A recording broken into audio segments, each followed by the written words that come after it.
¿Listo? Entonces, la actualización de lineamientos COVID-19 de parte de la Zonal Córdoba, de parte del equipo ambulatorio, en persona y representación, Jonathan Cabrales, médico epidemiólogo. La agenda del día es básicamente mostrarles el escenario general en el que transcurrimos actualmente, una actualización de los lineamientos sobre las segundas muestras, que de pronto es como el punto más álgido y sensible de la charla. Algunas instrucciones sobre el tema de incapacidades médicas, esto aplica pues para nuestras IPS del contributivo que están presentes. El flujo de información de cómo nosotros debemos hacer notificación de casos. Un poquito, algo muy mínimo sobre el tema de medicación COVID en el ámbito ambulatorio y mostrarle en qué consiste la estrategia PRAS que vamos a arrancar en esfuerzo mancomunado con el resto de las EPS que hacen presencia en el departamento. Como ustedes se dan cuenta, hay bastantes temitas y por eso voy a tratar de ser muy ejecutivo. Voy a tratar de ser muy ejecutivo en el tema del avance de los datos. En primer lugar, mostrarle en qué vamos, en qué vamos. Nuestra población de Colombia ya casi está llegando a los 50 millones por cifras oficiales, mientras que nuestra población cordobesa está alrededor de los 1.800 y tantos habitantes dispersos en los 30 municipios, de los cuales su mayoría se encuentra concentrado en la capital Montería. Mientras que en Nueva EPS tenemos población de 431.000 para ambos regímenes dentro del departamento de Córdoba. ¿Esto qué significa? ¿Y por qué arranco desde acá? Porque la mayoría de los indicadores que nosotros vemos para el departamento, para el país y para la EPS tienen unos denominadores. Y esos denominadores son la población. La población activa a fecha de corte. Esto es activa a fecha de corte 15 de julio. Entonces, para la parte de población, para la parte del resto de lo que es casuística, sí es información del día de ayer a corte 23 de julio. Pues recordarles básicamente que estos denominadores son los que nos ayudan a poder compararnos con el resto de los restos de los departamentos, el resto de las regiones de Colombia, para ver si estamos bien, si estamos mal, en qué tendencia vamos, etcétera. Y esta población colombiana de casi 50 millones de habitantes tiene una dispersión, pero generalmente también podemos o decimos de que tenemos una concentración en la parte de central y, y como tal una dispersión geográfica sobre la parte de la ruralidad que es muy común en la periferia del país. Córdoba tiene unas connotaciones especiales por lo extenso del departamento y por la alta ruralidad que tiene concentrada población.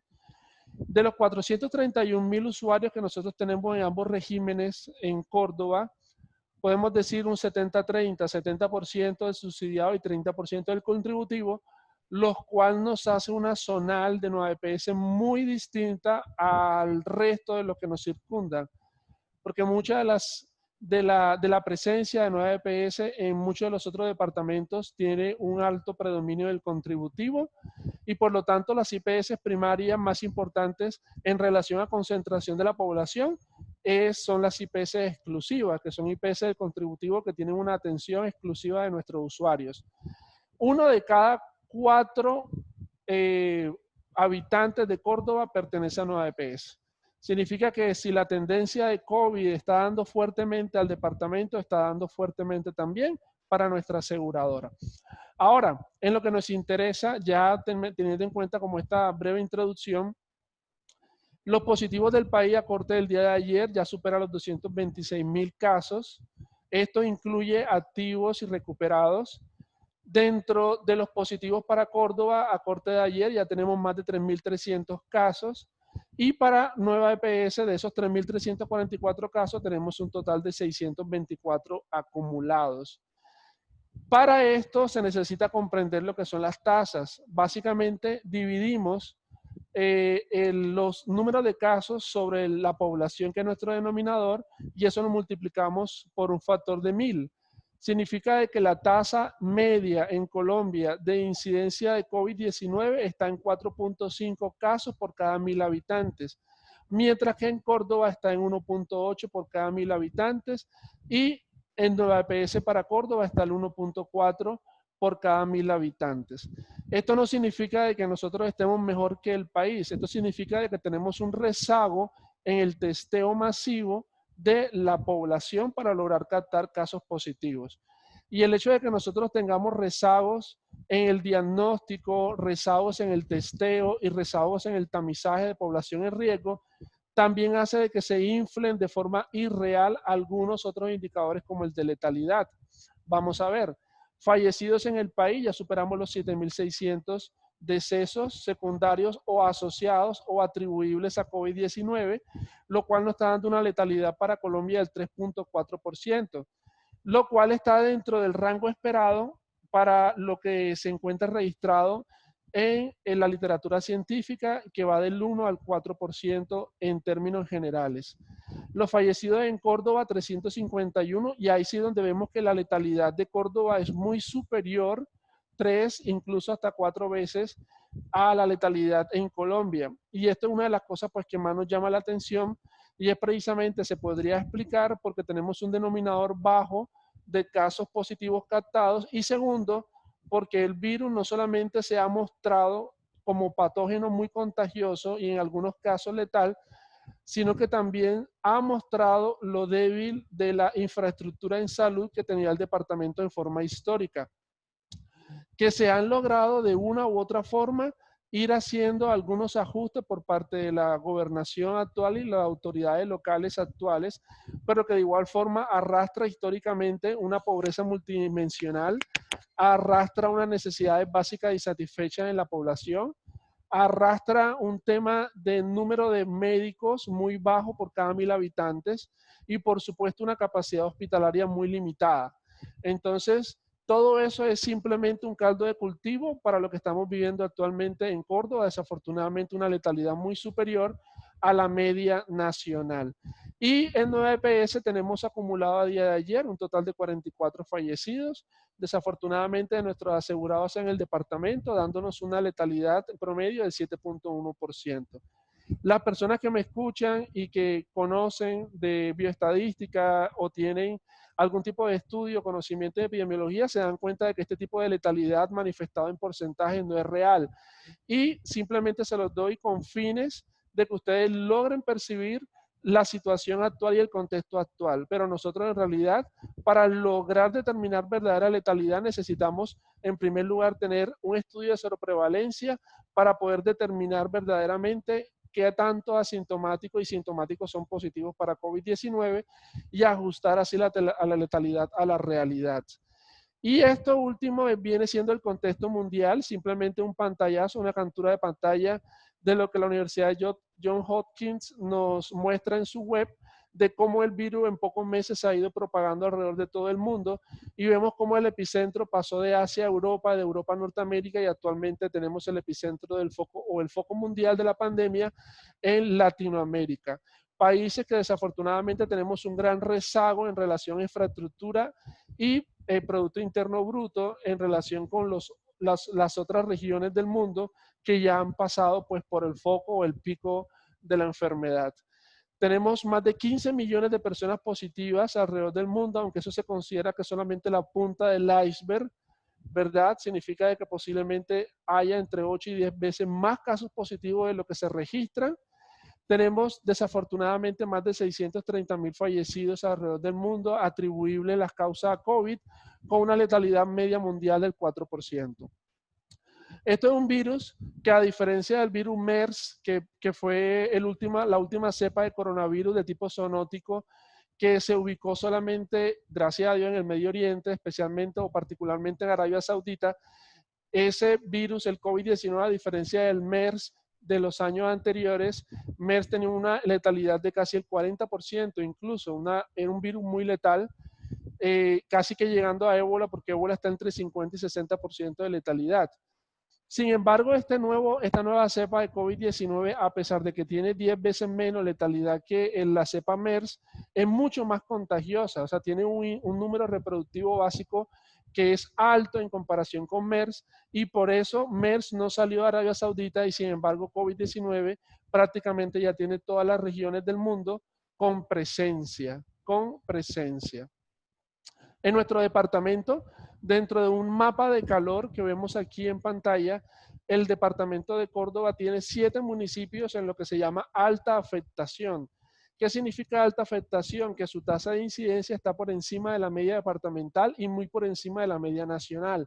Además de que también tiene involucrado un importante porcentaje de letalidad.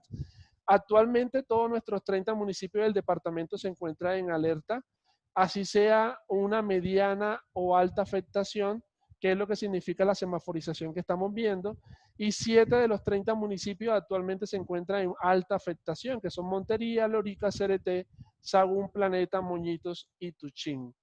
Entonces, para mostrarles que Nueva EPS también hace presencia en todos estos municipios del departamento, nosotros tenemos una capacidad instalada que se ha ido ajustando a lo largo de estos meses de pandemia y seguramente con mayor velocidad de ajuste en las últimas semanas, donde hemos tenido un incremento, un escalamiento de los casos muy importantes.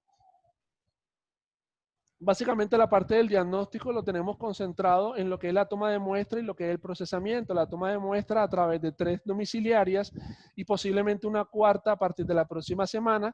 Estas domiciliarias de Nueva EPS son Gestar Salud, Salud a su Hogar y Centro de Rehabilitación Funcional. Tenemos hasta el momento la mayor grueso de toma de muestras se están enviando al Laboratorio Departamental de Salud Pública, quien actualmente no procesa muestras, a pesar pues, de que está trabajando en eso para lograr aval del instituto y adecuar la infraestructura. Así que se está considerando prácticamente como un centro de acopio del cual se derivan las muestras que se radican se radican en su sede al Instituto Nacional de Salud y a la Universidad de Córdoba. Universidad de Córdoba que tiene buena velocidad pero baja capacidad de procesamiento diaria. Y nosotros de forma particular también tenemos el Laboratorio Comercial Colcán, que es un laboratorio de referencia nacional, pero también con una capacidad limitada para Córdoba por cuanto al ser un laboratorio de referencia nacional recibe muestras de muchas regiones del país. Actualmente estamos intentando o avanzando en un tercer laboratorio en contratación. Hay que recordar de que el desbordamiento que nosotros tenemos actualmente no solamente es específico para Nueva EPS, casi que todas las aseguradoras y en muchos de los departamentos que se encuentran ahora mismo en pico, tenemos un desbordamiento por una sobredimensión de la demanda versus lo que la oferta nos puede dar. Y hasta el momento tenemos 2 instituciones para certificación de defunciones en domicilio y en vía pública, que son Salud a su Hogar, y ya se está avanzando en contratación para que Promosalud pues también sea parte de esta red prestadora que nos ayude a certificar esas defunciones sospechosas y no sospechosas que ocurren directamente fuera de nuestras instituciones hospitalarias. Continúo para así abordar el resto de los temas. La distribución etaria, ¿por qué es importante? Porque miren que la fuerza laboral activa es la que actualmente está llevando más de la prevalencia de la enfermedad, porque generalmente son las personas que salimos a trabajar, somos las personas que más estamos en contacto con otras personas, mientras que se ha logrado un buen control en los extremos de los grupos etarios, precisamente por el cierre de las escuelas públicas y privadas, el cierre de universidades y el cierre de áreas donde hayan triple C, donde haya concentración de personal, conglomerados y cercanía. Además, que el aislamiento de nuestros adultos mayores también nos ha permitido tener, si bien una baja prevalencia en relación a los grupos laborales activos, desafortunadamente en este grupo, aunque tenemos una menor prevalencia que el grueso de la población, sí tenemos una muy mayor letalidad para nuestro departamento de Córdoba. No hay diferencia significativa entre sexos. Actualmente es indistinto que el virus ataque hombres o mujeres por igual. Y el 24%, o sea, prácticamente 1 de cada 4 casos que se nos infectan en Córdoba son personas mayores de 60 años, lo cual conlleva o asocia una gran letalidad. ¿Y dónde hemos visto ese exceso de mortalidad? Lo hemos visto en personas con enfermedad renal crónica avanzada, especialmente que se encuentran en terapia de reemplazo renal. Vemos letalidad alta en aquellas personas con EPOC exacerbados y fumadores activos, especialmente tabaquistas pesados. Vemos alta letalidad en aquellas personas que tienen precursoras, especialmente hipertensión y diabetes, que no están en metas. Las personas con obesidad también tienen alta letalidad independientemente de su edad. Hay una mención especial con respecto a las mujeres embarazadas. Solamente por comentarles que las últimas 3 muertes maternas que tuvimos la semana pasada en el país de Nueva EPS fueron casos de COVID-19, incluyendo una nuestra aquí en el departamento. Entonces, si bien las mujeres en edad fértil son mujeres relativamente jóvenes en comparación con la pirámide que estamos viendo poblacional de personas afectadas, el simple hecho de que estén en condición de embarazo las coloca en un muy alto riesgo para desarrollar las formas severas de la enfermedad. Y si nosotros hacemos un cruce de las personas que tenemos COVID positivas con el anexo 5 que ustedes nos ayudan a construir y que básicamente es una fotografía de todas las enfermedades precursoras que nosotros tenemos en Nueva EPS, casi que la mitad se encuentran marcados como personas que se encuentran en cortes de alto riesgo. Por lo tanto, aquí hay un trabajo muy importante que hacer de parte de las IPS primarias en relación al control de las personas que se encuentran en cortes de alto riesgo. ¿Por qué? Porque las personas que se encuentran con diabetes descompensadas, con glicosiladas fuera de meta, con hipertensos con cifras tensionales fuera de meta y perfiles metabólicos fuera de meta, son personas que están más en riesgo de desarrollar enfermedades severas del espectro COVID-19. Ahora sí, pasado este contexto general de lo que estamos teniendo actualmente, bueno, y comentarle desde el punto de vista hospitalario, aunque de igual forma no es el fuerte de esta presentación, comentarle de que hoy amanecimos con un 93% de ocupación hospitalaria en UCI, tanto COVID como no COVID, lo cual nos coloca en serias dificultades para poder ubicar a los pacientes que se encuentran en una grave enfermedad.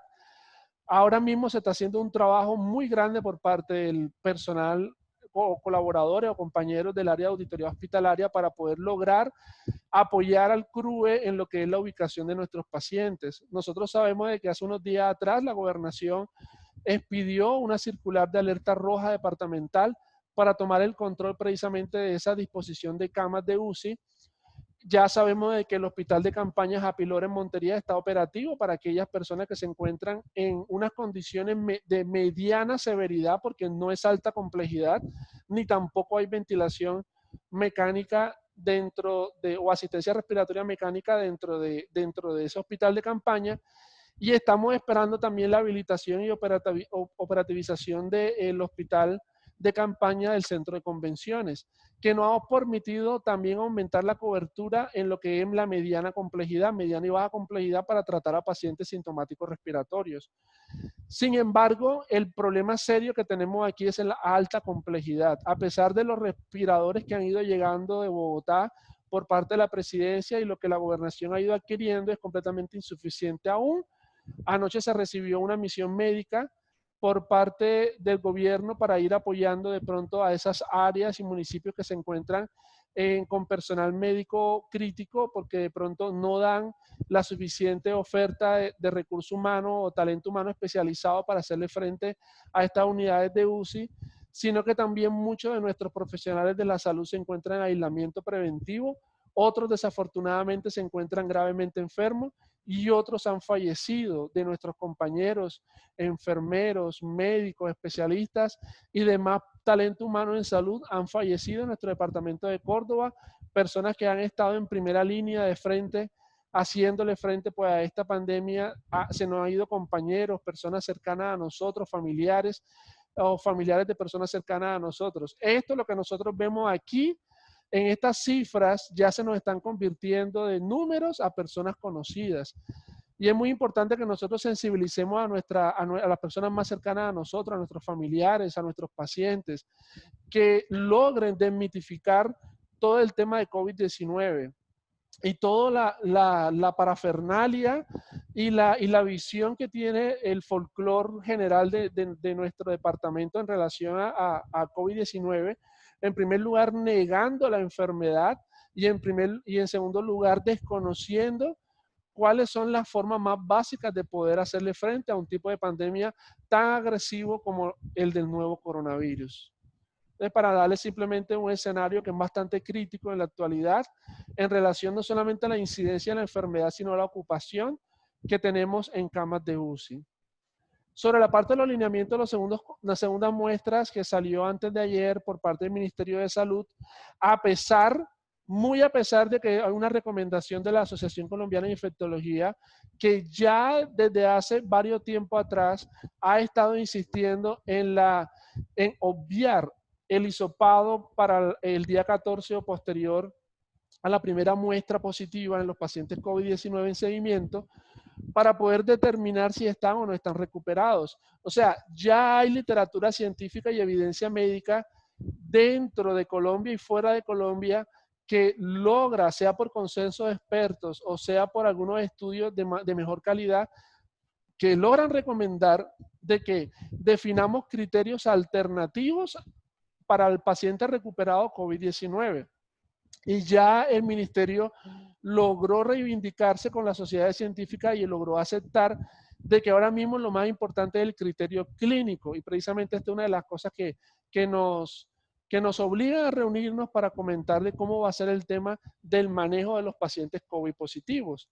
Entonces, tuvimos un documento que es el GITS 21 hace 2 días que salió públicamente de parte del Ministerio de Salud y Protección Social, y básicamente por ser lo más resumido posible, porque la verdad es que es un documento un poco extenso para poder traerlo aquí a colación con ustedes, básicamente yo lo reduje en 2 grupos.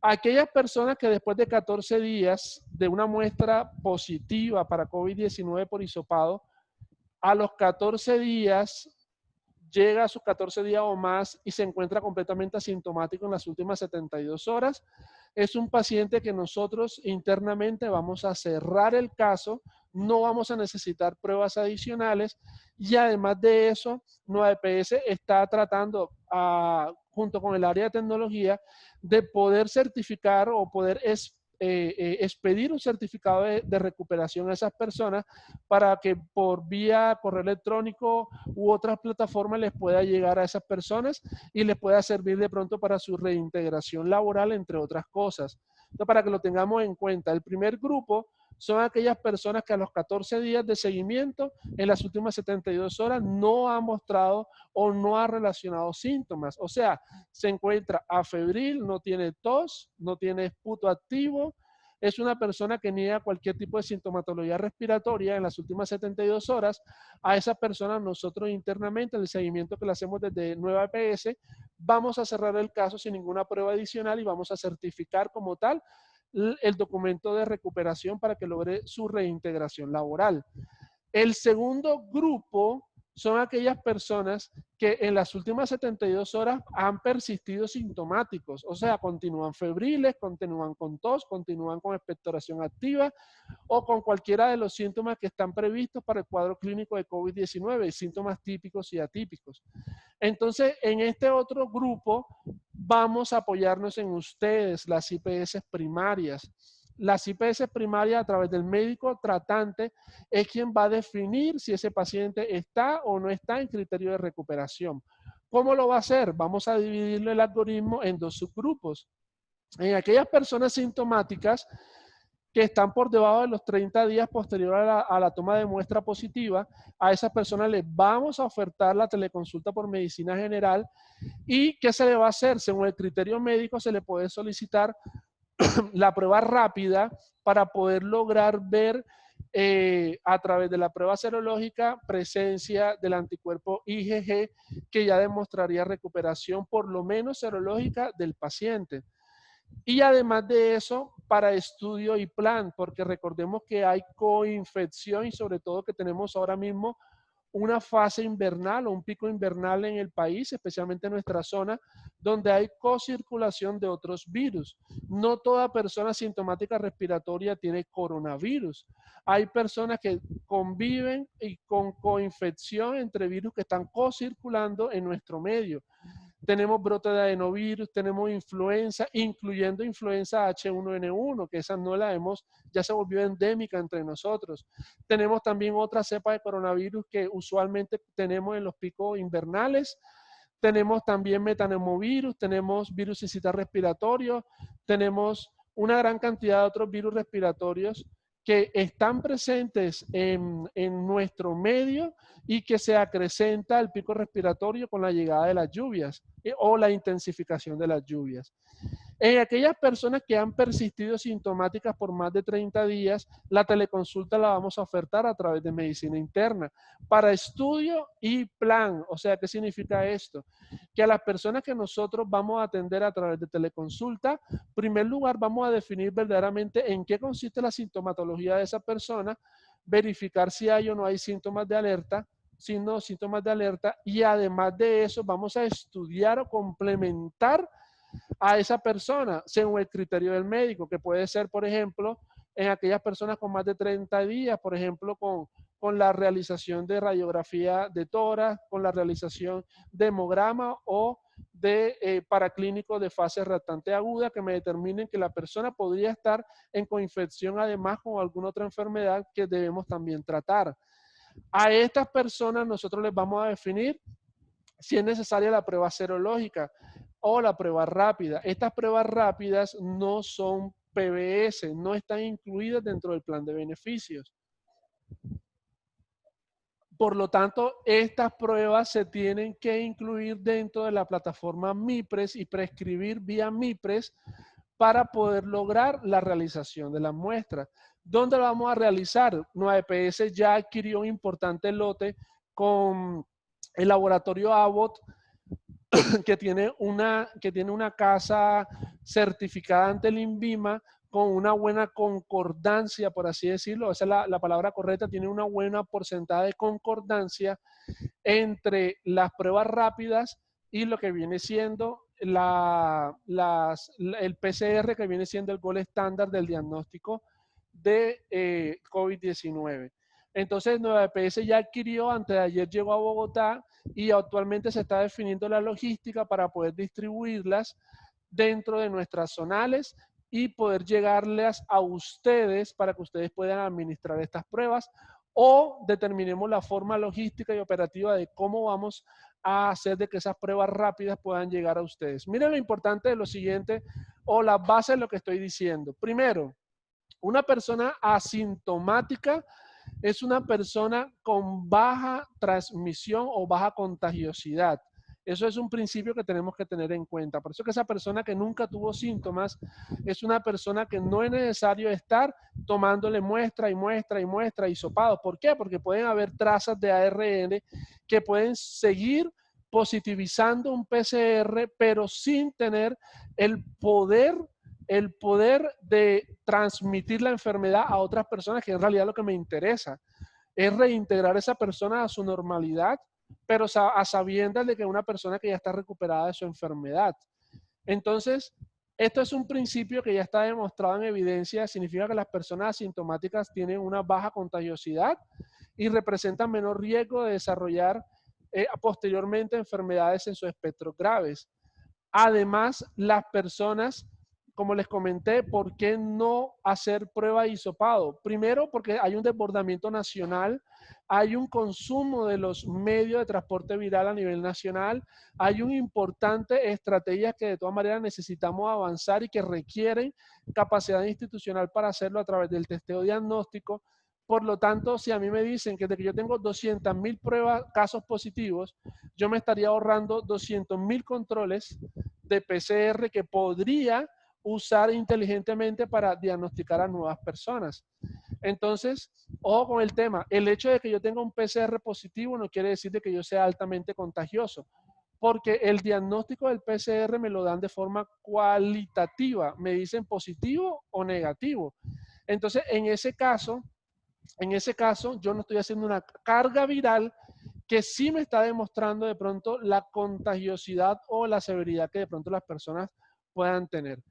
Aquellas personas que han ingresado a hospital, a urgencias, a UCI, que se encuentren todavía en medio hospitalario 14 días posterior a la prueba, son personas que quedan a criterio de la persona, el médico tratante. Y son personas que según la severidad o el espectro de severidad de la enfermedad, son personas que seguramente van a ser muy contagiosas para el restante, porque la alta carga viral ha hecho de que su fisiopatología, la fisiopatología de la enfermedad se muestre más severamente en aquellas personas que han incluso llegado a un servicio de terapia intensiva o que han requerido asistencia mecánica, asistencia respiratoria mecánica. Si una persona me ingresa a un hospital y egresa y yo le estoy haciendo su seguimiento por los 14 días, yo tengo que tomar en cuenta son las últimas 72 horas. Las últimas 72 horas. Esto lo digo porque el lineamiento que salió hace poco, que lo bajaron rápidamente de la página y volvieron a mostrar este que es bastante distinto, el otro lineamiento decía, hagámosle PCR a través de hisopado nasofaringio a aquellas personas que tuvieron anteriormente hospitalizadas o personas que por criterio médico o por grupo de riesgo habría que hacerles el hisopado. En esta ocasión, el nuevo lineamiento me está diciendo, voy a tomar en cuenta mi criterio clínico en la actualidad. Voy a tomar en cuenta las últimas 72 horas, si hay o no hay persistencia de sintomatología. Si hay una persona hospitalizada, por X o Y causa y durante su estancia hospitalaria por protocolo se le tomó una muestra y la muestra salió positiva, el control de todas maneras va a ser igual. Se va a medir con respecto a las últimas 72 horas si hay persistencia de sintomatología respiratoria.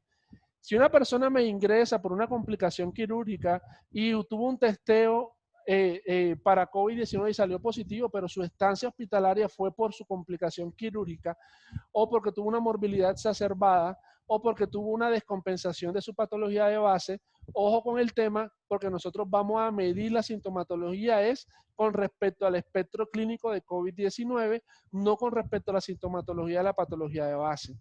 Entonces, para que lo tengamos muy en cuenta, nosotros vamos a hacer una distribución, antes de esto, una distribución a las IPS primarias, o sea, a ustedes, para poder decirles, tenemos estos casos en Córdoba que necesitamos cerrar.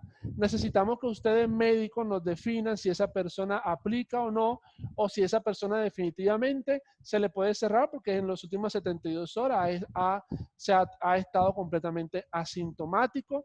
Por lo tanto, se le puede dar su certificado de recuperación, que es un formato que ya se está trabajando en él para que ustedes también lo puedan expedir y se logre esa persona reintegrar a su vida laboral. Las principales IPS que concentran población pendiente por cierre son nuestras exclusivas, que básicamente Medicina Integral encabeza por mucho a la casuística. Entonces, 21 personas que pertenecen a la IPS exclusiva de Medicina Integral son 21 personas que nosotros les vamos a pasar el día de hoy el consolidado para que nos lo gestionen a través de teleconsulta y se logre abordar a esos pacientes uno a uno. O sea, se va a individualizar según criterio médico. Y 2 personas que pertenecen a esa primaria van a ir o se les debe abordar a través de médico especialista, que en este caso sería con internista. Así como lo ven ustedes con el resto de primarias, esa es la casuística que tenemos de casos pendientes por cerrar, en las que nosotros rogamos a ustedes, les solicitamos a ustedes que nos logren de cierta forma abordar a estas personas a través de teleconsulta para poder ir cerrando los casos.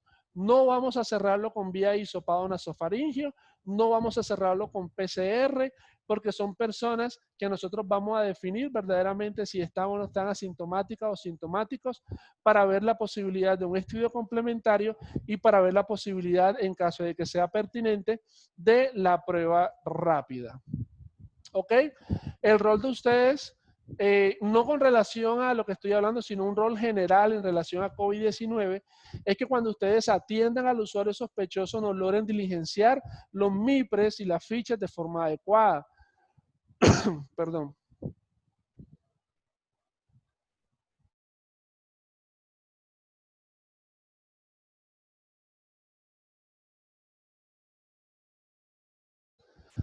Entonces, una de las cosas importantes que nosotros tengamos presente de que estos testeos diagnósticos, sean vía PCR o sean vía prueba rápida, requieren el diligenciamiento de la prescripción por la plataforma MIPRES, para que lo tengamos en cuenta. La parte de la educación es muy importante porque si nosotros queremos cortar cadenas de transmisión, aquí la clave principal es la educación. poder decirle a esa persona que tiene que estar en aislamiento preventivo, evitar los contactos con personas cercanas, usar tapabocas, independientemente si esté dentro o fuera de su hábitat, usar sus elementos de protección personal cuando tenga contacto directamente con las personas que están dentro de su hábitat, el tema de la cuchara, del vaso, del plato, el tema del lavado frecuente de manos, toda la parte de educación, nosotros debemos continuar con insistencia y persistencia a nuestros pacientes, porque si no cortamos cadena de transmisión, esto de igual forma va a continuar escalando, escalando y escalando. Listo. La generación de incapacidad lo vamos a ver más adelante según los lineamientos que nos ha dado Presidencia de la República. La formulación médica, ojo, también lo vamos a hablar un poco más adelante, pero la formulación médica tiene que ver mucho con lo que es el soporte sintomático de la enfermedad. Que si tiene fiebre o dolor se le da acetaminofén, por ejemplo, ya ustedes lo conocen muy bien, nosotros no podemos estar haciendo formulaciones por run de redes sociales. No podemos estar haciendo cócteles farmacológicos simplemente porque el vecino lo hizo y le funcionó, porque hay muchas cosas que están por fuera de la evidencia científica. ¿Ok? Digamos que esta diapositiva, esta precisamente una diapositiva tomada de otra presentación de nuestra regional, especialmente de la socialización de algunos puntos en Antioquia, pero nosotros vemos que aquí en Córdoba quizás hay ciertas particularidades según el escenario que nosotros tenemos actualmente. Por ejemplo, una particularidad que nosotros tenemos actualmente y que todavía yo insisto en personalmente de que es incorrecto, es que la IPS que toma la muestra sea la IPS que llena la ficha. Cuando históricamente y por protocolo de cualquier evento de interés en salud pública, quien diagnostica, notifica. Eso es algo que está escrito en todos lados. Pero bueno, nosotros en acatamiento de lo que nuestro departamento nos dice, nosotros hemos delegado ese tema de la notificación a las IPS domiciliarias en el ámbito ambulatorio. Y con respecto al diligenciamiento del MIPRES, vamos a estar dando especificaciones y direccionamientos sobre el tema de cuándo debemos montar MIPRES para este tema de las pruebas diagnósticas. Un punto adicional que quiero que ustedes tomen y ojalá puedan leer ese documento de la Asociación Colombiana de Infectología. Perdón. Ellos sacaron un consenso nacional donde los infectólogos a través de un modelo de preguntas y respuestas lograron consensuar muchas cosas para patología COVID, tanto del adulto como del paciente pediátrico y la gestante. Entonces, hay uno de los puntos que más me llama la atención porque aquí en Córdoba muchos quirúrgicos han querido detener cirugías por no contar con una prueba de COVID-19. En primer lugar, decirles que solicitar una prueba rápida para hacer diagnóstico de COVID-19 en un paciente que se encuentra, por ejemplo, actualmente sintomático es incorrecto, porque recordemos de que no nos está midiendo enfermedad activa, me está midiendo la positividad o la negatividad de la presencia de anticuerpos circulantes en sangre. Y que esos anticuerpos, sean IgG o IgM, me están diciendo qué tan vieja ha sido la instauración de la enfermedad, pero no me puede asegurar de que la persona tenga una carga viral activa y por lo tanto sea contagiosa. Entonces, además de que esas pruebas terminan positivizándose entre 11 a 14 días posterior, del contacto con la persona enferma o en contacto con una superficie que donde el virus esté presente, para que lo tengamos en cuenta. Entonces, si nosotros vemos cirujanos, ginecólogos, urólogos, ortopedistas, etcétera, solicitando pruebas rápidas como requisito para una programación de cirugía electiva, no tendría caso ni tendría soporte. ¿Por qué? Porque originalmente se comentó de que era importante el testeo prequirúrgico porque personas con COVID-19 positiva y que tengan carga viral presente durante un acto quirúrgico tiene hasta un 40% mayor posibilidad de muerte intraoperatoria por todo el tema fisiopatológico que conlleva una infección de COVID-19. por todo el tema que conlleva la tormenta de citoquina y toda la respuesta inflamatoria multisistémica que el mismo COVID-19 representa para nuestro sistema inmune. Entonces, yo tengo un acto quirúrgico, que es un acto de alto estrés para nuestro organismo, y si esa persona en ese momento está cursando una enfermedad COVID-19, esa es una persona que va a estar en alto riesgo de muerte intraquirúrgica o por complicaciones postoperatorias. ¿A quién se recomienda entonces la prueba diagnóstica? Se recomienda es con PCR a través de hisopado nasofaringeo. Se recomienda son aquellas personas que tienen, miren ustedes, y lo voy a decir textualmente porque ese es el consenso, se recomienda la tamización precurrica a la infección por el virus COVID-19 en cirugía electiva esencial, porque recordemos que además actualmente incluso las cirugías electivas generales están dilatadas por la alerta roja para evitar ocupación de cama, pero en general la cirugía ambulatoria y cirugías electivas como tal se deben tamizar o testear es con PCR. ¿En quiénes? En pacientes asintomáticos y que cumplan con lo siguiente, o que sean mayores de 70 años, o que tengan un riesgo ASA mayor o igual a 3, o que tengan una cirugía electiva mayor, o que sea por un proceso de cirugía oncológica. En ese vienen siendo las recomendaciones para testear PCR. ¿Qué debe hacer el cirujano? Debe solicitar vía MIPRES el PCR para esa persona. ¿Y nosotros qué hacemos? Pues mandarle a la domiciliaria para que le tome la muestra y esa persona pueda tener su resultado dentro de su paquete prequirúrgico. El contexto actual de Córdoba es un poco distinto porque por la alerta roja departamental muchos de los procedimientos electivos están dilatados, están detenidos como una estrategia del gobierno para poder liberar camas hospitalarias de aquellas personas que salen de cirugías selectivas. En las cirugías de urgencia no se hacen testeos prequirúrgicos. ¿Por qué? Porque independientemente si eso no es positiva la prueba, eso no va a cambiar la conducta del tratante. Si es una cirugía que pone, por una patología que pone en riesgo la vida, el hacer requisitos de testeo prequirúrgico no tiene cabida. Y yo sí les ruego que ustedes logren leer, y yo se los voy a mandar dentro del paquete final, esas recomendaciones de la CIN, porque la verdad es que son muy precisas y nos dicen exactamente a través de este modelo de preguntas y respuestas, nos sacan de muchas dudas. ¿Ok?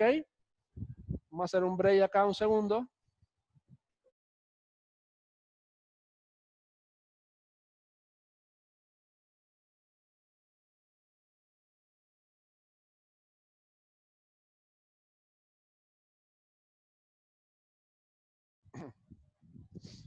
Vamos a entrar también a esta parte de tema álgido que son los lineamientos de las incapacidades médicas. Y aquí también juega no solamente el criterio médico, aquí juega el sentido común. Y espero pues no pretendo ser ofensivo con lo que estoy diciendo, no, sino que desafortunadamente hemos confundido aislamiento preventivo con incapacidad médica. Si yo tengo una condición médica que me incapacita a laborar, soy una persona objeto de incapacidad médica. ¿Por qué? Porque tengo una condición que me inhabilita desarrollar mis funciones laborales. Yo necesito entonces una incapacidad médica, que es un documento expedido por el médico, que dependiendo de la patología de base, si van a ser los días de incapacidad, y la EPS reconoce de forma monetaria al empleador un porcentaje de los días no laborados, ¿verdad? Para que esa persona asegurada pueda recibir una parte de su pago de los días no laborados. Entonces, estos lineamientos para incapacidades aplican, son a los cotizantes, afiliados cotizantes. Nosotros no vamos a despedir incapacidades médicas a personas que no sean del contributivo y que sean personas, por ejemplo, beneficiarias. No, son personas cotizantes que necesitamos, cotizantes cabeza de grupo, de familia o cotizantes adicionales, que ante sospecha vamos a dividirlo también en dos grupos. Vamos a dividir en los grupos que tenemos un paciente sintomático y un paciente asintomático. Independientemente si es sintomático o si es asintomático, yo tengo la sospecha médica de que la persona cursa o está en riesgo de cursar con COVID-19, yo debo asegurarle dentro de la historia clínica Y dentro de mi plan terapéutico, el aislamiento. Como criterio médico, a todas esas personas en sospecha, yo las debo aislar. Y les debo aislar por un total de 14 días a partir del inicio de los síntomas o en los casos de los asintomáticos a partir del contacto con un caso sospechoso o un caso positivo, perdón. Entonces, la normatividad que me dice, y voy a leerlo textualmente, y eso creo que se los compartí también por correo electrónico a ustedes, y si no, pueden dejar sus correos en el chat para poder lograr mandar la información si de pronto no les está llegando lo que yo de pronto de forma no tan frecuente, pero sí con cierta periodicidad estoy mandando a las primarias. La resolución 385 de este año dice que los jefes, representantes legales, administradores o quienes hagan sus veces verificarán las actividades que podrán realizar el trabajador bajo la modalidad de trabajo en casa, teletrabajo, lo que considere. ¿Qué significa eso? Yo, Jonathan Cabrales, fui contacto estrecho de un paciente positivo. Por mi labor médica, un colega resultó positivo y yo tuve un contacto estrecho con él. ¿Qué significa? Que tuve por más de 15 minutos, menos de 2 metros y sin elemento de protección personal con esa persona positiva. Entonces resulta de que yo soy sospechoso y consulto ante ustedes a IPS Salud X, Y y Z. Y llego a donde el doctor y le digo, doctor, yo soy, por ese por teleconsulta, yo soy un paciente contacto estrecho de un positivo. Yo estoy asintomático. No tengo fiebre, no tengo tos, no tengo anosmia, no tengo expectoración activa, no tengo decaimiento generalizado, astenia dinamia. Toda mi labor o mi capacidad laboral está intacta. Entonces, sentido común, no debo expedir una incapacidad médica. Lo que sí debo certificar es la sospecha y dar la orden de aislamiento. El empleador mío va a determinar si mis funciones las puedo continuar bajo la modalidad de teletrabajo, que es lo que dice la directiva presidencial que yo les compartí a ustedes al correo electrónico. Y si ustedes tienen la presión de la persona o la presión del empleador o del empresario que dice, no, eso no me sirve a mí me sirve una incapacidad, pues yo les recuerdo a ustedes que tienen un criterio médico que está por encima de esto. Y que dentro de su criterio médico, si ustedes determinan que una persona que tiene habilidad laboral intacta o capacidad laboral intacta y que está sintomático respiratorio, es una persona que le aplica el aislamiento, más no la incapacidad médica. Ojalá logre ser claro en esto, porque la normatividad es muy clara al respecto. Y sobre todo con este tema de las segundas muestras, hay muchos empleadores que están exigiendo PCR negativos para reintegrar a las personas a su vida laboral, y lo cual eso no va a ser así. En personas asintomáticas a los 14 días, yo simplemente voy a cerrar el caso y le voy a dar su certificado de recuperación, y con ese certificado de recuperación esa persona asintomática se va a reintegrar a su vida laboral. Con respecto al tema del aislamiento, es muy importante que dentro de la historia clínica consignemos el Z290, que es una forma que nosotros podamos hacer trazabilidad de los casos y podamos también lograr tener data que a la larga nos interesa la data para poder tomar decisiones. Entonces, todos los diagnósticos que ustedes agreguen deben adicionar este que aparece en pantalla, que es el Z290 en las personas sospechosas, donde yo le estoy indicando que requiere esa persona aislamiento.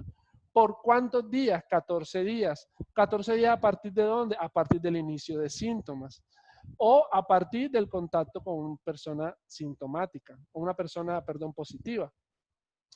Pero si el escenario es distinto y yo tengo a una persona que se encuentra sintomática, por teleconsulta me dice que tiene fiebre, que tiene tos, que tiene un factor de riesgo porque de pronto es hipertenso, etcétera, etcétera. Yo inmediatamente se me prenden las alarmas y digo, estoy ante un caso sospechoso de COVID.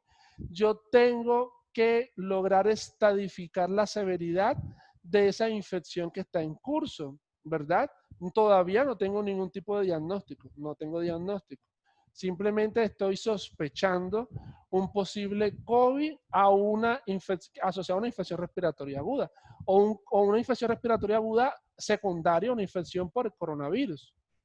Entonces, esta tabla es muy importante porque es la que me determina los estándares, y esta no es una tabla que en realidad no las hayamos inventado nosotros. Esta es una tabla de estándares de días de incapacidad, en donde yo voy a estadificar a las personas si tiene una infección respiratoria aguda en curso, leve, moderado o grave, y dependiendo de eso voy a determinar el número de días de incapacidad. Miren que el aislamiento está igual.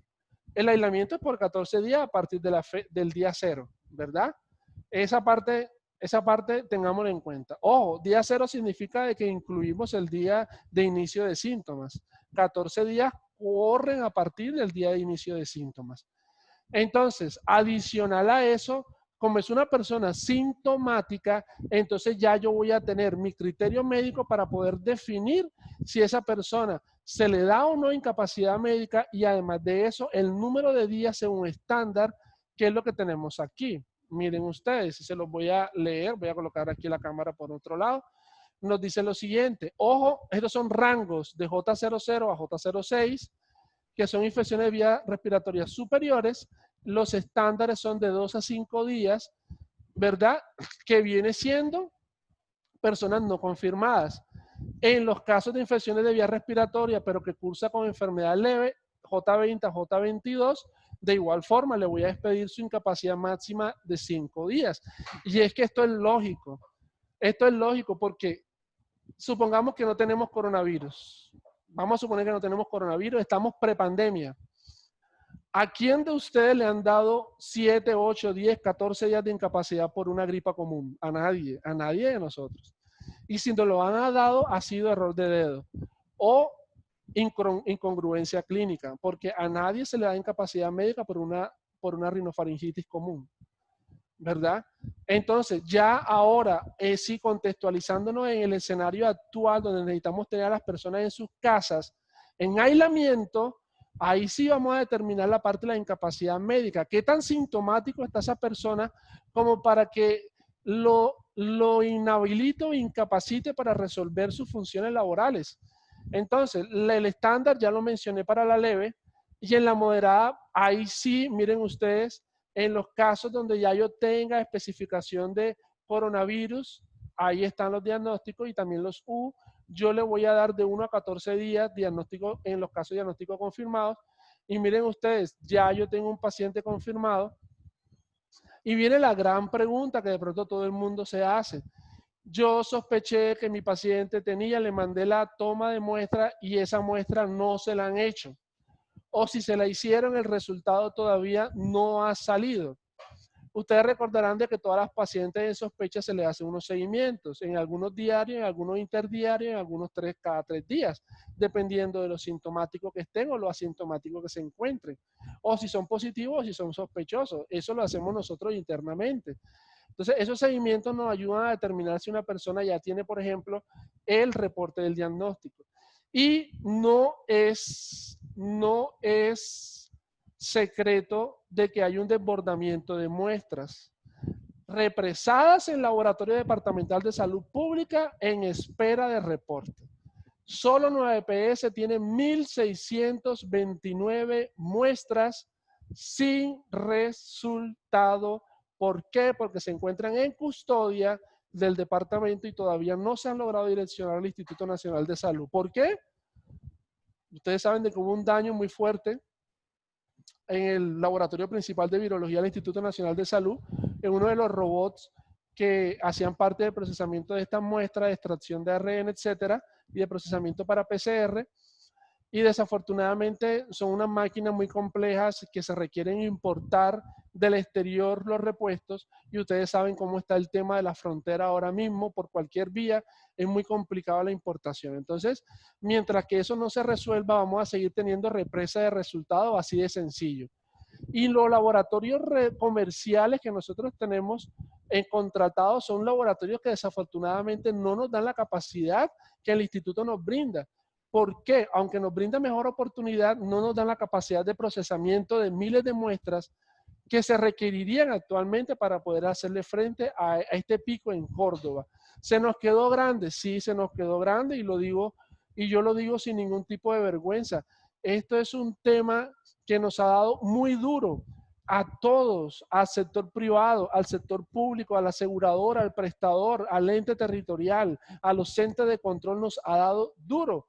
Era una forma previsible, sí es verdad, era previsible, pero la incidencia, la tasa de incidencia, la velocidad con que estamos teniendo el comportamiento del virus en Córdoba está muy acelerada. Nosotros hace 2 meses con 20, 25 pruebas que hacíamos al día estábamos contentos.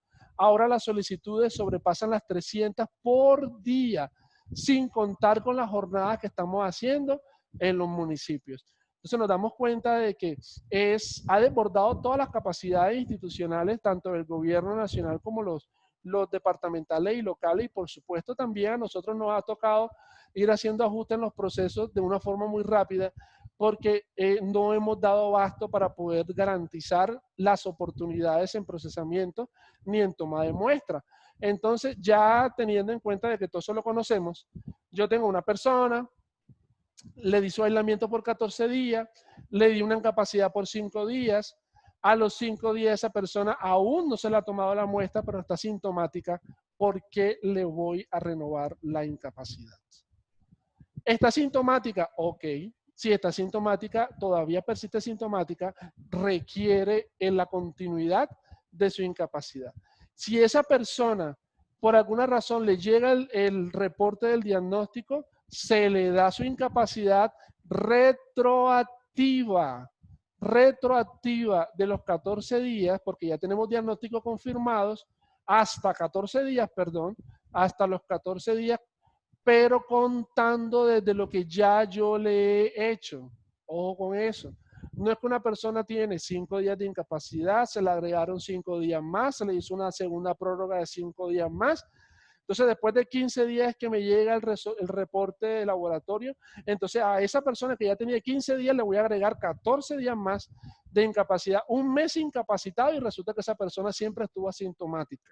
Entonces, eso desafortunadamente no va conforme a nada escrito. A nada escrito, en ninguna parte se está diciendo de que una persona tiene que estar incapacitada por 30 días porque tiene COVID, y resulta que es una persona que se encuentra completamente asintomática. Aislada sí, incapacitada depende de ustedes, que son los que están frente a frente con ese paciente, de determinar qué tanto es la severidad del cuadro. ¿Ok? Bueno, listo. Entonces, esta tabla se las dejo a las personas que no la tengan, porque de pronto les llega unos correos en la IPS y no los bajan, pero están presentes en este video.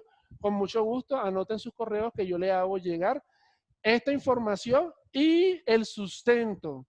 No es decirlo por decirlo, el sustento, el concepto del área de medicina laboral y por supuesto la normatividad que nos ampara poder hacerle frente a las exigencias de los usuarios y también a la exigencia de los empleadores.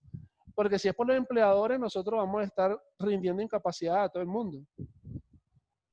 A todo el mundo. Permítanme acá un...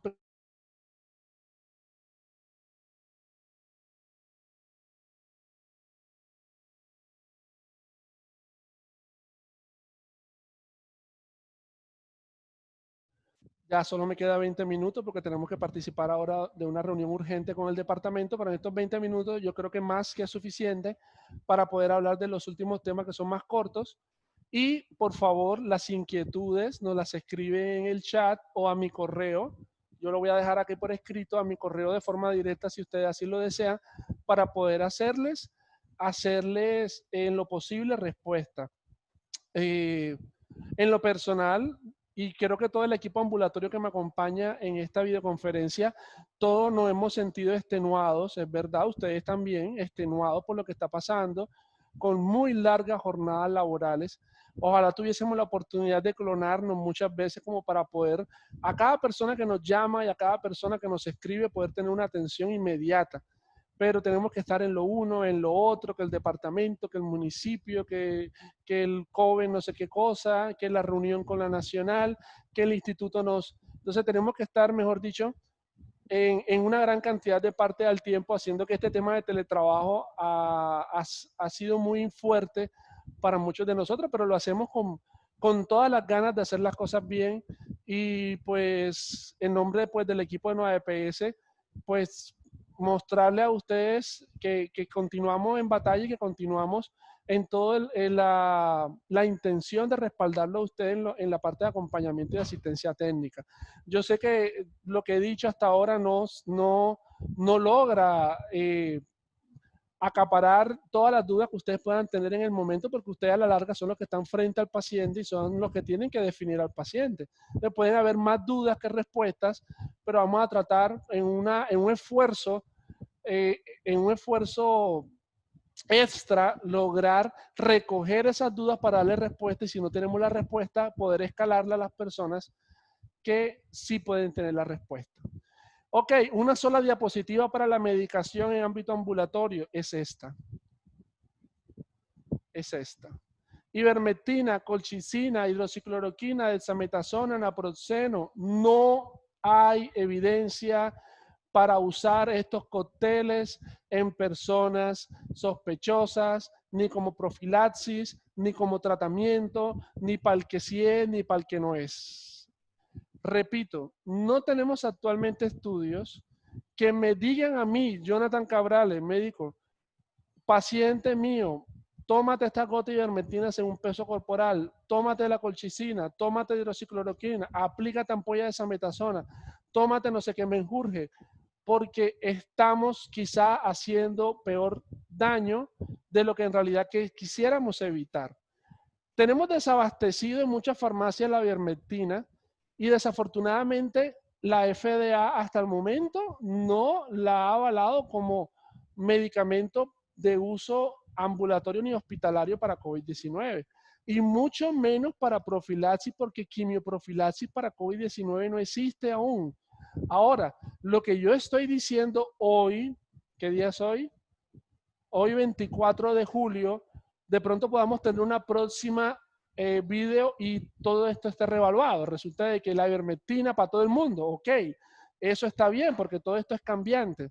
Hace unos meses atrás la hidroxicloroquina era el boom. Ahora la hidroxicloroquina tiene incluso retracción de los investigadores que la apalancaron y la mostraron como un medicamento con actividad viricida y ellos mismos lograron, y ustedes lo pueden ver, ellos tuvieron una retracción de sus informes por sesgos y por ciertas presiones externas de la industria farmacéutica, y ustedes se dan cuenta de que no es prescribir por prescribir. Actualmente, el único medicamento que nosotros tenemos para pacientes ambulatorios son en los sintomáticos, son medicamentos para los síntomas y además de eso son medicamentos que vamos a usar junto con las medidas de prevención y con la parte del aislamiento y con la educación.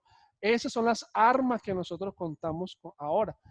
La ciudad de Cali está haciendo un importante estudio con ivermectina para ver si tiene o no tiene efecto viricida, porque es que el efecto viricida de la ivermectina se ha logrado demostrar in vitro, pero nosotros necesitamos extrapolar esos hallazgos en estudios que sean reproducibles y que verdaderamente tengan impacto sobre el curso de la enfermedad.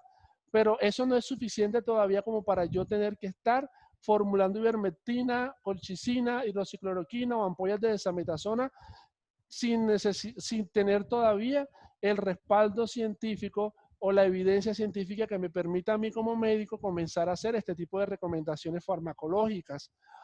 Ojo con el tema, la ivermectina es un medicamento que incluso las personas lo están usando en sus presentaciones veterinarias que tiene una concentración doblada de la de uso humano.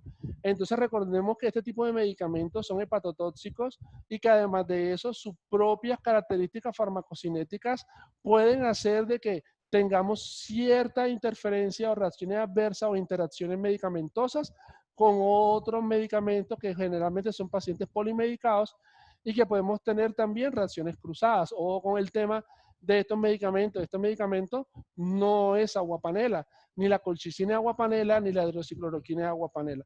Creo que la hidroxicloroquina más son los efectos adversos medicamentosos que tiene que en realidad lo que verdaderamente tiene efecto. La dexametasona ha dado buenos resultados en términos de letalidad en aquellas personas en ámbito hospitalario con requerimiento de oxígeno. Óigase bien, no estoy hablando del ámbito ambulatorio. La dexametasona ha tenido buenos resultados en términos de letalidad, sin llegar a ser milagrosa tampoco, porque es falso, pero ha tenido mejores resultados en el ámbito hospitalario de aquellas personas con cuadros severos de COVID en un contexto de requerimiento de oxígeno.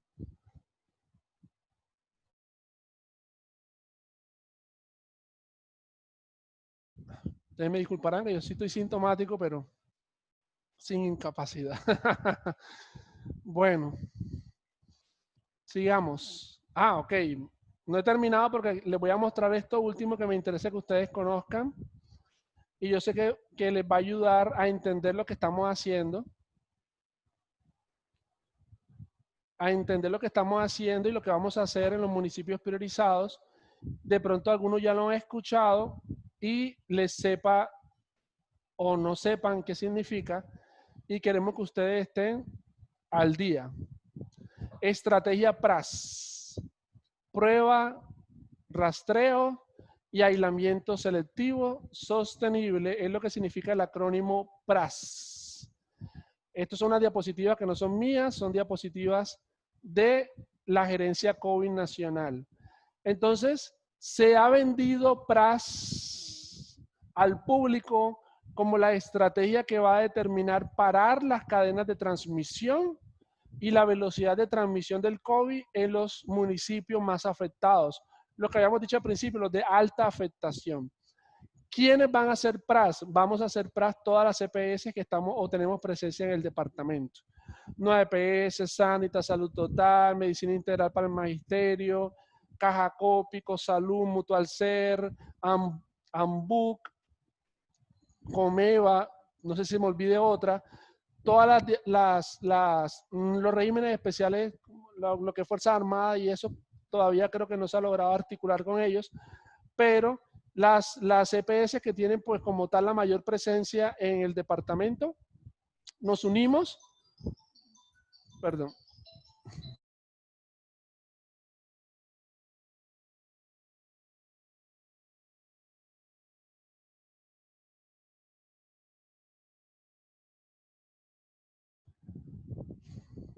Esto va a estar bueno ahora devolver las llamadas. Entonces, nos unimos para poder hacerle frente a la estrategia PRAS que nos exige o que nos exigió el superintendente de salud que la aplicáramos para Córdoba. Una estrategia que tiene como lema o eslogan todos por Córdoba, y cuando hablamos de todos, no solamente estamos hablando de EPS, si estamos hablando del CRUE, estamos hablando de la Secretaría de Salud Departamental, la Secretaría de Salud Municipales, estamos hablando del Laboratorio Departamental de Salud Pública, es una estrategia mancomunada. ¿Quién, en dónde se va a efectuar PRAS? PRAS se va a efectuar o va a ser operativo en 4 municipios de Córdoba que son los de mayor o la que tienen mayor tasa de incidencia con respecto a la medida departamental, los que tienen mayor velocidad de contagio y además los que tienen alta afectación. Entonces, son Montería, Cereté, Lorica y Sagún. Son los 4 municipios que por tasa de incidencia se logró priorizar para la estrategia PRAS. Entonces ya sabemos quiénes lo vamos a hacer, dónde se va a hacer, qué es PRAS. Bueno, ya lo vamos a ver rápidamente porque no puedo darle ahora un curso de PRAS, aunque ya el curso existe, es gratuito y es abierto para todos ustedes. Si ustedes quieren certificarse en PRAS, pues simplemente van a la página del Instituto Nacional y ustedes, ahí aparece el aula virtual del Instituto Nacional de Salud y el INS, aparece el curso PRAS disponible para que ustedes lo puedan hacer y certificarse. Es muy sencillo, está dirigido incluso a personales que no son de salud y también es por medio de videos, entonces muy interactivo. Es muy fácil, muy digerible. Entonces, una EPS, como es la EPS que tiene mayor presencia en el departamento de Córdoba, aportó el coordinador de parte del bolsillo, y quien va a coordinar toda la parte operativa de PRAS es la doctora Karina Negrete, médica epidemióloga, que ahora hace parte de nosotros en 9PS, pero es la coordinadora de la estrategia para el departamento. Entonces, para que sepamos un poco sobre esto. Entonces, ya sabemos que es PRAS. Nada de esto lo voy a mencionar, a excepción de esta parte. El famoso tiempo o ventana de oportunidad. ¿Qué es la ventana de oportunidad? ¿Qué es la clave del PRAS? PRAS se basa en dos principios, volumen y velocidad. O sea, hacer testeos masivos en población de riesgo y tener velocidad en los resultados.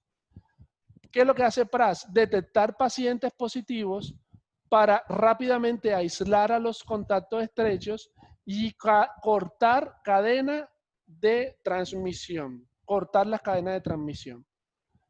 Entonces, resulta de que se basa en un principio del curso de la enfermedad que se llama ventana de oportunidad. Y es que cuando nosotros comenzamos a manifestar síntomas por el coronavirus, desde 2 días antes de yo manifestar síntomas, ya yo estoy siendo contagioso para mis personas, para mis contactos estrechos. Entonces miren ustedes esa parte. Yo comencé hoy con fiebre, tos y malestar general, pero resulta que desde hace 2 días, como mínimo, ya yo estaba contagiando a mis personas alrededor, a pesar de ser asintomático en los 2 días previos. Entonces, ¿qué es lo que nosotros buscamos con esto? Levantar censos en las comunidades para detectar rápidamente a aquellas personas que son contacto de un paciente sospechoso y un paciente positivo para poder aislarlo y cortar la cadena de transmisión a pesar de que todavía no haya desarrollado síntomas. La prueba diagnóstica que vamos a hacer en comunidad básicamente va a ser pruebas a través de PCR. ¿Por qué no usamos pruebas rápidas? Porque las pruebas rápidas no sirven para tamizaje poblacional. Las pruebas rápidas se positivizan 11 a 14 días después de haber tenido el primer contacto con un caso sospechoso, un caso positivo, perdón. Y además de eso me sirve para estudios de seroprevalencia. Y ahora mismo, la verdad, con lo que tenemos, hacer estudios de seroprevalencia nos queda muy corto por el tema de la baja capacidad institucional para el procesamiento y todo esto, ¿ok? Entonces, ¿qué es lo que nosotros queremos? Cortar las cadenas de transmisión para que el número de reproducción básica o RO o R0, dependiendo de cómo ustedes lo escuchen o lean las distintas literaturas, este número que ahora mismo está en 2.4 para el país, ponerlo en 1 o menos y así de tal forma una persona me infecte a otra y de esa forma lograr cortar cadenas de transmisión. Y resulta de que la alta contagiosidad, en realidad, ¿quiénes la tienen? Los presintomáticos. Esas son las personas que verdaderamente infectan a los demás, los presintomáticos. 2 días antes de aparecer los síntomas son los días en donde hay mayor contagiosidad para las personas que se encuentran alrededor. Le siguen los sintomáticos, aquellos que tienen el curso de la enfermedad ya de forma florida. Y por último están los asintomáticos que son malos transmisores. O sea, pueden transmitir la enfermedad, pero no con el impacto que lo podría hacer un sintomático o un presintomático. Entonces, PRAS básicamente se basa en ir casa a casa, encuestar a las personas, identificar casos sospechosos, tomar muestras y aislar. Eso es lo que es PRAS. Así como de una forma muy general, porque en realidad pues operativa y logísticamente un poco más complejo, pero básicamente es eso. Tenemos una gran cantidad de personal que iría de casa a casa en estos 4 municipios, no en cualquier sector, ojo con eso, en los sitios donde la Secretaría de Salud nos identifiquen por mapa de calor y por georreferenciación en dónde debemos ubicar esas cuadrillas. Y todos los días esas cuadrillas van a estar trabajando y van a haber unas IPS de toma de muestra que están pendientes a donde identifiquen casos, ahí toman la muestra correspondiente al rastreo. Y esas personas van a estar haciendo aislamiento. Que lo ideal sería un aislamiento, por ejemplo, si la persona no logra aislarse verdaderamente en su casa, porque su casa tiene un solo baño para todo el mundo, y en el mismo cuarto duermen todo el mundo, y ahí no hay forma de poder verdaderamente tener un aislamiento. Teóricamente e idealmente lo ideal sería hacer un aislamiento conjunto en un hotel o en un sitio especialmente para eso, que de hecho aquí en Montería hay un aislamiento para profesionales de la salud directamente dado por la alcaldía de Montería. De hecho, ya se está, la alcaldía de Montería, que de pronto la más organizadita en esa parte, ya está haciendo acercamientos para poder lograr hacer aislamiento de personas positivas o sospechosas en sitios que se encuentran en negociación. No voy a ser específico en esto.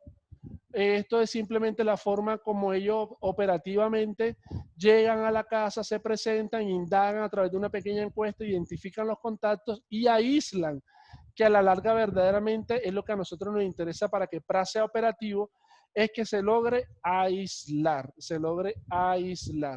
Entonces, el aislamiento, ¿a quiénes se les van a hacer? A los positivos, a los sospechosos y a los contactos de esas personas positivas y sospechosas. ¿Ok? Y la duración del aislamiento debe ser en promedio de 14 días, porque esa es la media más o menos en la que el virus, en la que la persona resuelve como tal su enfermedad. ¿Ok? Entonces, este PRAS se ha hecho con cierto éxito en Cartagena, donde se ha logrado disminuir, así sea en décimas, el número de reproducción básica. Por lo tanto, así sea una décima que se haya dado reducir, con eso se reduce la velocidad de contagio y de esta forma nosotros tenemos tiempo para seguir fortaleciéndonos, fortaleciendo la SUSI, fortaleciendo el personal médico, entrenando nuestro personal asistencial, porque esto no es de acabar. PRAS no va a eliminar el virus. PRAS va a hacer un aislamiento a la persona que sí necesita estar aislada, ¿verdad? Nosotros comenzamos con un confinamiento general, todo el país confinado, sanos y enfermos. Lo que se busca con esto es lograr verdaderamente aislar a quien debe estar aislado. Esto se logra con un importante esfuerzo mancomunado y por eso que no fue solamente una EPS, se tuvo que unir todas las EPS, contratar, ahora mismo está en proceso de contratación muchas domiciliarias, contratación de laboratorios particulares para poder hacerle frente a esta estrategia. Esto es un documento público que pueden verlo directamente en la página de la gerencia COVID nacional, entonces no requiere como tal que yo lo explicite, simplemente pues quería mostrarle de que esto ya es una realidad y que nosotros como tal vamos a arrancar con PRAS la próxima semana. Toda esta semana ha sido de alistamiento, de entrenamiento de los rastreadores o agentes educativos, como quieran llamarles, y esas personas pues van a estar presentes en estos 4 municipios inicialmente para poder hacer como tal la estrategia una realidad. Bueno, ya son las 4:00 exactamente, que es lo presupuestado para hacer esta charla. A las personas que de pronto estén interesadas en continuar con un acompañamiento de asistencia sobre otros temas COVID, con mucho gusto me lo pueden escribir. Yo voy a parar la grabación en estos momentos y por cuestiones de fuerza mayor tengo que irme a la reunión departamental en la cual fuimos citados de forma urgente con la Secretaría de Salud. Pero voy a estar muy atento al chat para poder lograr responder por escrito a las personas que han manifestado sus dudas y que desafortunadamente lo ideal era tener el media hora restante para un conversatorio, pero bueno, tenemos que hacerle frente también al llamado del secretario departamental de salud. Un abrazo para cada uno de ustedes. Les agradezco a esas personas su puntualidad, su escucha y sobre todo los que tuvieron dudas para que logren escribir y logren anotar sus correos por si de pronto no les desean tener también esta información a la mano. Yo de igual forma se las voy a enviar a nuestro directorio de IPS primarias, rogándoles por favor que no se queden con esa información, sino que la socialicen y la difundan con los compañeros asistenciales que son los que a la larga están haciendo contacto con los pacientes, con los usuarios. Muchas cosas que conversar. Quedo muy atento pues a lo que me logren escribir y quedamos así. Muchas gracias por su asistencia.